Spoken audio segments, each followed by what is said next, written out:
to NFR. NFR Extra is a podcast dedicated to the Wrangler National Finals Rodeo and features icons and personalities that embody the Western lifestyle.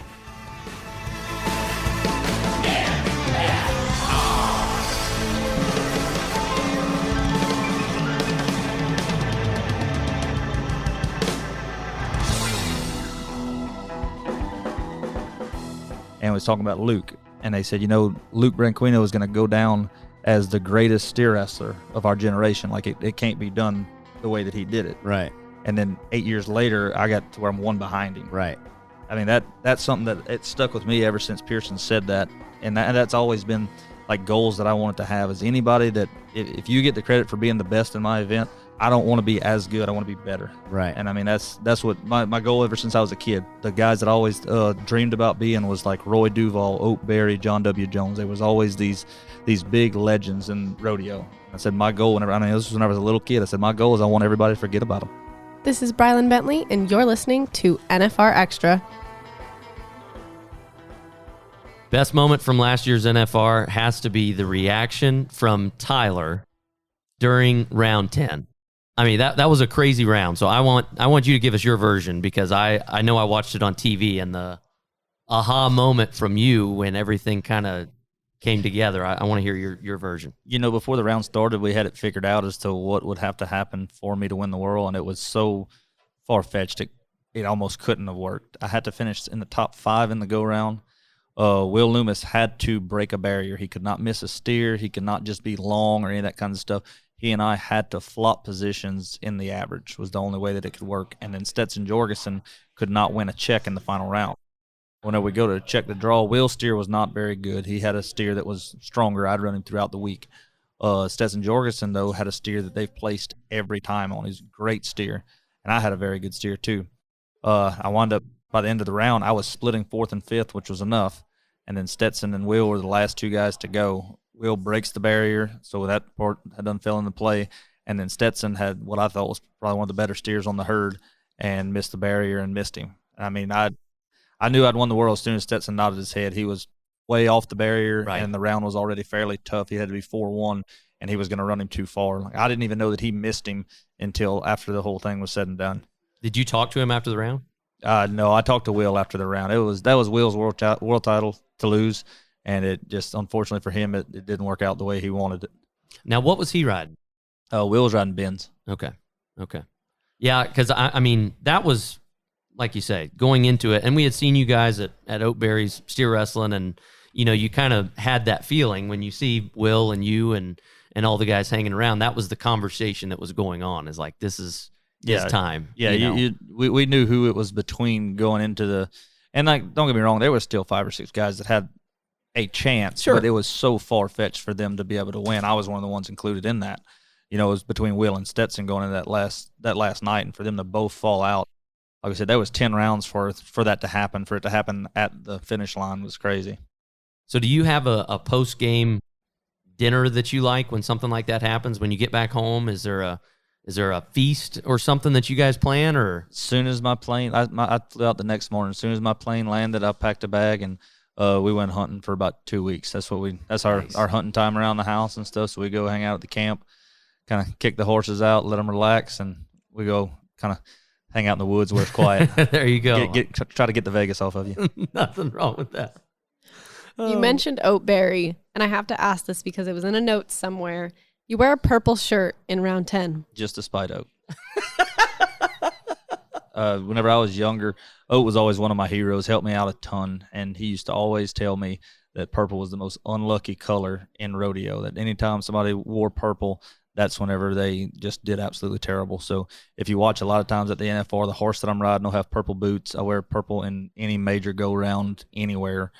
The American every year, Houston Short Go any major deal, I'm wearing purple every time just to bug that guy. So it's not an LSU thing? No, not an LSU thing. All right. Are you an LSU fan? When they're winning, I am. Yeah, I'm a bandwagon fan. Oh, that's so funny because that's part of the South that I love. I mean, there is a passion for teams. Some of it gets a little ignorant. The Alabama-Auburn thing, I know you're friends with Kyle, and that deal gets a little out of control. But LSU fans are some of the most fun because if you ever go to a game and you're the opposing team, Oh yeah, they'll not only make fun of you, but they'll give you a beer and then continue to make fun of you. absolutely. So it's Southern it's a lot. hospitality. at its That's finest. exactly right. Oh, Hi. Steve. Welcome to the party. Happy to be here. I had to go do some push-ups knowing that Wags was coming down here. Yeah, you was pushing all right. Where you just came from. Let it ride. It did. Yeah. Oh. So how do you and Sarah manage your schedules? It's extremely difficult to get our schedules to line up. Slacks don't ever line up. Just different horses going to different places never lines up for us. We do the best we can. Fortunate for us, we got several guys that I travel with, has different rigs that I can jump in and out of. She kind of keeps our rig all the time. We've got a lot of different places out throughout the country that we have good friends of ours that we can stay at overnight and all kinds of stuff. Like she takes her good horse. She goes to maybe 2 rodeos a week whenever we're out here for the summer, whereas I'm going to 6 and 7 of them every week. So she kind of just goes and camps out. Like we got a good place around Meade, Colorado that we stay at, a place in Utah we stay. So we kind of got some little hubs we can hang out at. Base camps. Mm-hmm. How many horses you take down the road? We normally keep between Sarah and I, we have 5, but between me and all the guys that I travel with, we've got 3 teams of horses that we go with. And just hooking up and going and figuring it out. Yeah, well, for the majority of this summer, me and the guys will have 2 different rigs that are going at all times, and then Sarah will probably keep a team of horses with her. So if we ever got to jump back to a team of horses or trade horses out or something like that, she kind of keeps them taken care of. They don't have to get burned up and down the road like we are. It kind of sounds like a logistic nightmare. Yeah, if you've seen the calendar that we have written with a pen, Yeah. it's terrible. Yes, Yeah. there's stuff going everywhere.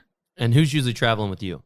With me this year, it'll be me, Cash Rob, who's winning the Rookie of the Year right now.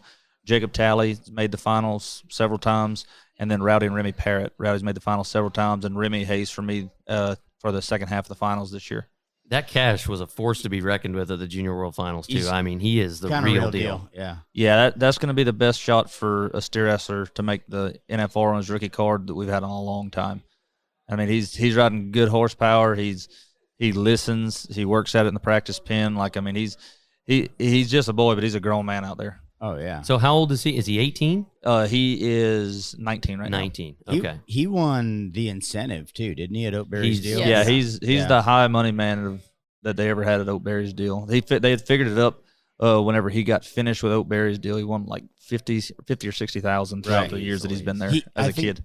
I think that one year he won everything. He won everything but like one. The only saddle he didn't win in 2021 was the 16 and under incentive. That's because he couldn't win it. Yeah. Yeah, he won the Fast time. the everything fast else. time, the Average. the average, the year end, all that. You're Yeah. literally not allowed to win it, so that's why you didn't. Yeah. That was But the I'm only one he 16. couldn't get. You're not allowed to win it. Yeah. No, that's impressive to see that. And there's a lot of these other groups kind of struggle, and I think we've had this conversation before, but the steer wrestling side of it, it seems like there's a pretty big wave of young guys coming into the steer wrestling. We talked about that the other day. I'm 32 years old, and that whenever I first started, 36 was the average age making the NFR, and now it's 27. Wow. So I'm like, yeah, But- I went to being the old guy real You're fast. in your midlife crisis Yeah. for steer wrestling. But side yeah, of it. but when you line that up with other events, I mean, there's a whole group of bull riders making it at 19 and 20. Yep. So Right. what's the biggest difference that makes that median age another 5 or 6 years above some of the other timed event and or rough stock events? For us, I think the guys that are making the finals every year, they use their heads so much better. You can have all the talent in the world if you don't know how to win. I mean, winning and having the ability to win is 2 different things. Guys that know when to run at the barrier, when to back off, and honestly, entering is a big thing now because there's so many things you got to be qualified for with all your tour rodeos, with making sure you make your circuit finals, and all that kinds of stuff. Whereas if a rookie was just to jump into it, open up the book and see that there's a rodeo in Redding, California and one in Franklin, Tennessee on the same week, and he puts his name down at both of them, he's not very smart. Well, And I know that sounds like that never would happen, but guys will be entering the wrong rodeos at the wrong dates, and it'll throw everything off. I would also think too that might be harder for a younger guy to get on horses. Is that true or no? Yes, young guys had their guys that have really good horses. Whereas you see like Clayton Haas, Casper's out there, Rowdy with DC, my horse Cheese. Like we're not just gonna jump up and let anybody on because I mean, at the end of the day, I'm never gonna put more than 4 runs on him, and I've got to be able to put the 4 most valuable runs on him as far as my business goes. So if I've got me, Rowdy, Jacob Talley, and Cash all wanting to ride my horse at San Antone, just because there's nothing else for somebody to ride, I can't hurt my business to try to help someone else out. And a lot of things with new guys that don't have any horses and stuff like that, it's hard for us to go out of our way to help someone whenever we're never going to get the help in return. So it's you kind of got to watch what you do and who you use and all that kinds of stuff. Now, in the same sense, if I can help somebody out, I would love to, but I can't hinder me and my group to help someone out. Yeah. So out of your group, are you hazing? Remy Parrott is doing most of the hazing. He and I both kind of handle most of the hazing right now. But if anybody's running one for big money and stuff like that, Remy's hands down probably That's the guy. better hazer out of everybody. He does it extremely well. That's such a weird deal because really there's not any other sport that you look at that is you help somebody that much with the potential or possibility for them to beat you. Mm-hmm. So it's like, we're going to take I know, share fuel and ride and all that sort of stuff, but I'm going to give you my horse. Mm-hmm. And I'm going to help you try to beat me in this deal. And the thing is too, it's like that one world championship, you can get titles at Pendleton or Cheyenne or wherever you go on that deal. But like for the world championship, like you said about your business that's what's, that's kind of a camaraderie that is got to be uncommon because, hey man, I got a wife and kids too. It's like, yeah, but and you've only got X amount of years. I mean, this isn't, like you said, you're in the middle kind of that tail end of a career to where you've only got so many runs. Your horses only have so many runs. So that's a very interesting dynamic that the steer wrestlers hold that I don't think is common in any other aspect. Yeah, but like whenever we talk about like guys hazing and going against them and all that kinds of stuff, take Remy for instance. Remy may go to 3 rodeos where he does not win a check at all. But me, Rowdy, Jacob Talley are all winning checks every time we nod our head. Well, he's out here getting a piece every single time. Right. He can support his family back at home by not having success in the arena. There's no way possible that we're going to go out and place at every single rodeo. Our job out there throughout the year is to win as most checks as possible. I think it's a great job for Remy to do more hazing out there because now he's got more irons in the fire. He's got more opportunities to win a check. Right. A check doesn't necessarily have to be from the rodeo with your name on it. Right, a check right. is a check, whoever's writing it to you. Yeah. So, I mean, that young man does an outstanding job hazing, and outside our group, he hazes for a lot of other guys. If you watched him at the Cent Shootout at San Angelo the other day, there was 10 guys in there. He hazed 9 of the 10 steers. Yeah. Wow. He was jumping across from different horses, all kinds of stuff, because he's a young man that'll fall off trying to help everybody else out, and that's who people want to be on their side. So I know Tyler Pearson is somebody that a lot of guys want to haze for him as well. What makes a good hazer? I mean, what are you looking for? The horsemanship, like you talk about a guy like Tyler Pearson, that is, I mean, throughout my career has been the guy that's hazed for me for more money than anyone else. But what Tyler's got going for him is he is such a great horseman. I mean, that guy can take a dink out in the pasture, and within 2 or 3 weeks, this thing looks unbelievable. But then if you put someone else on it, it's like, oh my gosh, what the heck's he doing? Yeah. Well, I mean, the guy he's a whiz with those horses. He does an outstanding job. He's always going to be sitting on a good one. Like I said, that gray horse Metallica that he has is unbelievable. I mean, that horse doesn't get the credit that he deserves. Let's take a quick pause, and we'll be right back.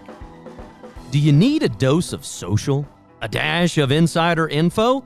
Then the National Finals Rodeo social network is set up just for you. Get updates, insights, unique content, and much more on Facebook, Twitter, Instagram, and TikTok. You can find us at /Las Vegas NFR. And be sure to use hashtag Wrangler NFR on your posts and tweets. There's something for all rodeo fans, because legacies and memories are made in Vegas. In the middle of the average age now, how many titles do you see in your future? Or how many do you have a goal to reach? I'd love to have the record by the time I get done. Whenever I won my first world title, I thought that was just unbelievable with one. I won the second one in 2018, And I was like, man, that's incredible. My name's now next to a bunch of outstanding guys that I've always looked up to with 2 world titles. And then the 3rd and 4th came fast. So, I mean, it kind of got realistic. Like, I feel like right now I'm in my prime, and I think that I can continue on these next couple of years. So I would dang sure it would be pretty cool to get the record and walk away as soon as I do it. So I'm failing as a rodeo announcer. What's the record? You didn't look it up? No. 5, No. 6. Yes. I Homer Pettigrew has 6. It was back in like the 40s. Oh, It's gosh. The Oh, we 40s? got to turn it on back to Homer. The only problem is back then that was the Turtle Association, but it is still classified as a world title. So If you go off of PRCA world titles, which that's what everybody's running at right now, it'd be Luke with 5. 5. So All I right. was right on both accounts. so since we're recording It's this, a lot of gray area. your 7th world championship buckle is going to have a turtle on it. So we would just take That the would be- steer wrestling emblem off, and it's going to be world champion with a turtle instead of the steer wrestling. And then we're going down and we're going to eat turtles. Yeah. Nothing wrong with that. we just won't know it. Right. No, it surprised everyone. No, I would- need some more surprise ingredients. We can't tell you. That's surprise you. Yeah. Some stuff I can't say on here, but they'd be calling all kinds of people on us. Y'all eat what? Animal control. Here Beans comes the and sweat. wildlife Yeah. officer. Oh. Yeah. That's, I don't know. That's crazy. And the hard thing is, too, you look at rodeo to where you've seen it before in different events to where, 6, 5, whatever the world championship number is, and like, this guy is it. And then here comes a cash rob to where it's like they can stir the pot up in a big way to where, it's just very interesting to see that because he's a new guy. He's got different stuff. I hope that he does make that NFR. But like when we were talking earlier on, nothing compensates experience, Absolutely not. And like whenever you say about a new guy coming along, one of the things that put the most drive in me is whenever I first kind of got out here on the scene. We was all the bull loggers are great buddies, and we were riding in the truck one day, and Tyler Pearson was talking to us. We was all in a group together, and we was talking about Luke, and they said, Luke Branquino is going to go down as the greatest steer wrestler of our generation. Like it can't be done the way that he did it. Right. And then 8 years later, I got to where I'm one behind him. Right. That's something that it stuck with me ever since Pearson said that, and that's always been like goals that I wanted to have. Is anybody that if you get the credit for being the best in my event, Right. And I hear people constantly saying about, oh, this guy's the best, this guy's the best, this guy's the best. I don't want to be as good. I want to be better. Right. And I mean that's what my goal ever since I was a kid was. The guys that I always dreamed about being was like Roy Duval, Oak Berry, John W. Jones. There was always these big legends in rodeo. And I said my goal this was when I was a little kid. I said my goal is I want everybody to forget about them. I said I want them to be second to everyone, to me. Here we come, Homer Pettigrew. Yeah. What's crazy, like John Jones, like you look at Luke Branquino, he's built. You know what I mean? Like he's a steer wrestler built, big old. And you look at John W. Jones, it's like, how did you do that for so long? I mean, he just does not have the build at all. Well, guys don't understand that back in the 80s, it was the big man's event. Cattle were weighing 200 and 300 pounds more than what they're weighing now. Right. Right now, we're running athletic steers that they run a whole lot harder. So in return, we went from having broke ranch horses that we could score and go catch a steer that wasn't running very fast, that now we're getting horses with racing bloodlines in them. Because we got to be sitting on a rocket to be able to catch up. Right. And so it's making it to where smaller guys riding great horses and that are very athletic. I mean, like if you look at Jesse Brown, that guy's like one of the best athletes that I've ever seen come around in a while. And he's having so much success bulldogging because he can depend on his athleticism instead of just strength. Strength and size. Yeah. So are you and Sarah comparing notes then on horses or not? Not really. I mean, chasing running blood is what I'm getting Well, at. Not calling you a barrel racing trainer. Any horse that I have, Sarah has an opinion on what to do with it, how to make it better, all that kinds of stuff. And before she sees like a horse that we was to try, before she sees a picture of the horse, before she wants to know what it is, for any of that kinds of stuff, she wants the pedigree. Like I want to see what it is because she knows which ones get hot-headed, which ones do this better, which ones do that better, and all kinds of stuff. And she is a firm believer in the paperwork on them. I feel like this has been a heated discussion at some point in time. Very, very many times. Pack them papers. She gets on the bottom side, your grandsire did not do this. So she I need gets you so to mad at straighten me your at life some of the away. horses that I bring home. Just Yeah. so mad. Oh, honey, look what I brought. Oh yeah. So with that, do you have bloodlines that you really like, or is that just something that you like the horse and whatever? I'm more of one that I want the one that can get me there the fastest. Right. Love making horses as far as getting a young one started, but it's such a long process right now that where we're at in our career is cheaper on us to go out and buy one that's already on its way to having a lot of potential. Yeah. Like whenever I bought Cheese from Tyler Pearson, but I mean, as far as the horse's first 100 steers went, I probably jumped half of those. Really? Because it was a green horse in the practice pen that we were having success on and stuff like that. And I went on ahead and bought him from Pearson and finished him out. It's so hard for us to go and grab a horse and start him from scratch because it's a 2 and 3 year process. Like I may possibly ride Cheese at the NFR this year, and he has been rodeoed on for 3 years, and I think this year he may be good enough or be disciplined enough to bring into this building. Really, it's so much pressure to be put on one there in the Thomas and Mack or to any of the building rodeos really. And those steer wrestling horses too, like you watch it almost at any rodeo. It seems like the steer wrestling horses are always kind of the loose cannons. Mm-hmm. So when you come into the Thomas and Mack and you talk about the pressure on that deal. And, the guy's like, oh, you feel the pressure, you go in there. Do you feel that those horses with their energy level going into that building, do you feel a change on that? Or is that just, try not to riding a horse like Casper and DC, which I rode those two this year, they get really, really amped up with all that noise and all kinds of stuff. Scooter was a horse that you literally had to crank his motor whenever you backed him in the box. And we were having so much success on him. That you'd get in there, they'd have all that pressure on you. You could get him amped up underneath you. He didn't just come by it natural. He was so gentle. He was so gentle, and we used to always say you'd have to kickstart him out of the box. And as fast as it is, we've got to anticipate going, whereas like Casper and DC, I mean, if you back in the box and somebody sneezes behind you, they're liable to run through the back gate. Like they're just built up and ready to go. Because I mean, that's for 2 months prior to that. That's all they're taught is as soon as something moves, get to the other end as fast as you can. Yeah. Yeah. That's crazy. I got to jump in here because you just mentioned Casper, DC, all these names. Where did Cheese come from for your horse? Cheese was already called Cheese whenever I got him. From Tyler, or did it like you picked it up from someone? Cheese actually came from Clay Smith. He was a team roping horse. Pearson picked him up from Clay Smith, had him for a couple months. We got him going.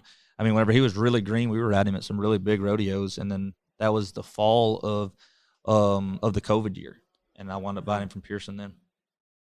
All right. But Cheese is the bulldogging horse. You didn't ask me what my hazing horse's name is. I probably don't want to know. Please tell us. Mac. Oh, gosh. Yeah. Makes so The much dad more joke. sense. I love it. I made it a point whenever I bought him from Bill Pace, and I'm about to load him on the trailer, and Bill Pace asked me, he said, well, you don't even want to know what his name is? I said, no, sir. He said, why not?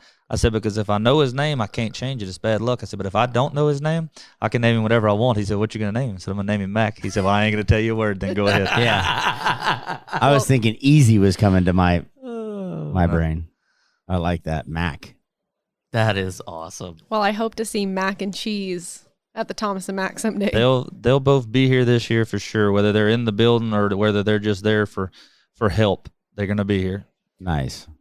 So just talk a little bit more as we're back on horses about different guys getting on the same horse, because it's funny. Like with Dakota Eldridge's horse, I've seen Dakota get on that horse and he's like stone cold ready to go, and then somebody else gets on him and they ride him totally differently. So do you coach up guys that are riding your horses on, hey, don't do this, do this? It's normally best to ride for the horse instead of to try to make the horse ride for the rider. Like every one of them, every horse, whether it's the best horse you ever seen, they have a quirk. Any horse. There's nobody that can just say, hey, go get on this horse, go do that. At least not in our profession, there's not. And so the best thing to do is if a horse likes stuff a certain way, you're just going to have to learn how to ride like that. Because, I mean, our horses, we get them programmed where we want to do the same thing every single time. So we can't afford for Joe Blow to come up and need to get a ride and go out pulling on the saddle horn, getting off early, making him switch leads, raising their hand whenever they nod so the horse comes up and stuff, because we don't want our horses to create any bad habits. So that goes back around to there is guys that we are picky about getting on our stuff. Well, that makes total sense. Is there ever the swap of like guys that kind of get pissed off on that deal for the horses? Like, I can't believe you don't let me ride your horse. No, I mean, I'm sure there are, but I mean, it's got to be an understanding. If someone's mad at me because we don't have enough room, and that's more than likely the chance. If I ever tell somebody, I'm sorry, I don't have enough room, it is legit. I don't have enough room. We cannot put that many runs on the horse. And if a guy's wanting to get mad about that, I mean, I've got a lot invested. You don't want him in the truck anyways. Yeah, like our crew, my crew, and they know it. We will take care of our crew no matter what. I mean, if it doesn't matter. I mean, what the exception of the horse being hurt or crippled or sore or something like that, my guys will be taken care of. Yeah. So that's why the Chippendale dancers weren't allowed to go with you, Mr. Reno. Yeah, well, that's what I said. If you let me rip out the dad bod next to them, I mean, come on now. In the words of Jess Pope, turns out we's full. Yeah. Yeah, let me borrow that bow tie. Boy. I can't. So one last question then. Is there a retirement plan?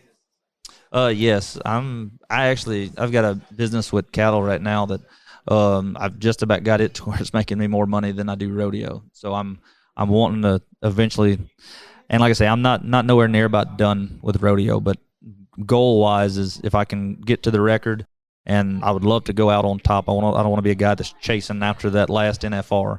I'd like to be a guy that goes out there. I mean, I thought Trevor Brazil was the coolest. I mean, he had his mind made up whenever he got there that this was going to be it, and he went out in style. I mean, he's going to always be remembered as somebody that was always on top and left it like that. And so, I mean, I'd love to be able to go out like that. I'd like to be able to put on clinics. I'd love to do one a month. I mean, to start off with, I'd like to do about 4 a year, but I'd like to get it down to doing about one a month and have it at my house. Kids can come in and spend the entire weekend. I'd love to do clinics to where I've only got about 5 or 6 kids. We do tons of clinics out there right now that get 40, 50 kids in it, which is wonderful. I mean, the kids come, they have a good time. They get one slap out. They get to do a lot of activities. But I think that if it was offered to children, to young men, one-on-one time. If there's just us going into the practice pen, we can get a lot more stuff done than if you're waiting your turn for 20 minutes to come back around to a dummy or something like that. Well, that makes total sense. So thank you so much for your time. This has been awesome and entertaining, but we look forward to seeing you when you make it back to Vegas. Sounds great. Like to see y'all then. Want to experience more of the NFR? Then visit NFRexperience.com. And we invite you to subscribe to NFR Extra on Apple Podcast, Spotify, iHeartRadio, and wherever you're listening right now. If you like what you've heard on NFR Extra, we would love it if you gave us a 5-star rating and tell your friends how to subscribe.